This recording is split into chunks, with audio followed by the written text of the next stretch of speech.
Dear students, today we study exercise number 1.3, question number 1, part number 4 with union as well as intersection, commutative law of union as well as commutative law of intersection. Now go ahead, page number 37.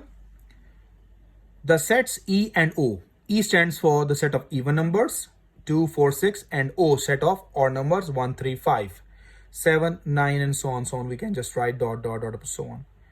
First we choose commutative law of union, that is commutative law E union O equals to O union E. We take the left hand side E union O. Write the set E's elements union, write the set O's elements O, E even number, O odd number. Okay, let me see it is overlapping or disjoint. If as at least one element common, this is overlapping. If nothing is common, this means that it is your disjoint set. Here 2, 4, 6, 1, 3, 5, nothing is common in these two even and odd sets.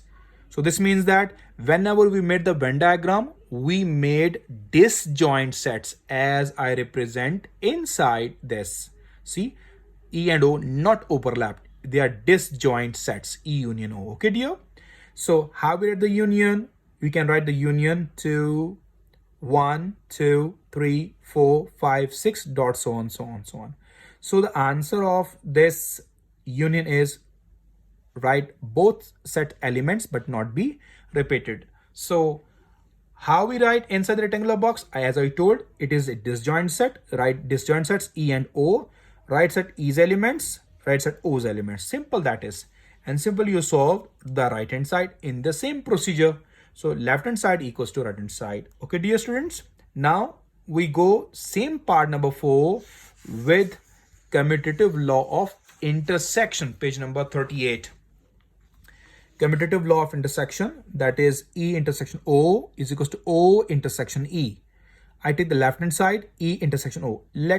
As I told before, these are two disjoint sets. So in the Venn diagram, when you draw it, write disjoint, don't join, don't overlap it. Okay, 2, 4, 6, 3, 5, 1, 3, 5, nothing common from these two sets. So this is your empty set. This set is called phi. As I write here, this is the symbol phi, or you can use these two brackets, empty brackets.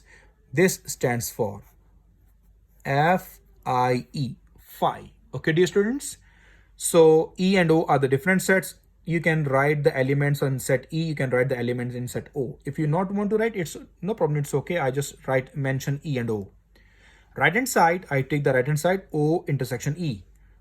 Set O's elements and set E's elements intersection. Nothing is common from them. Empty set, disjoint elements. Now the left hand side equals to right hand side, hence proved. So this is the end of your question number 1, part number 4, commutative law of union as well as commutative law of intersection.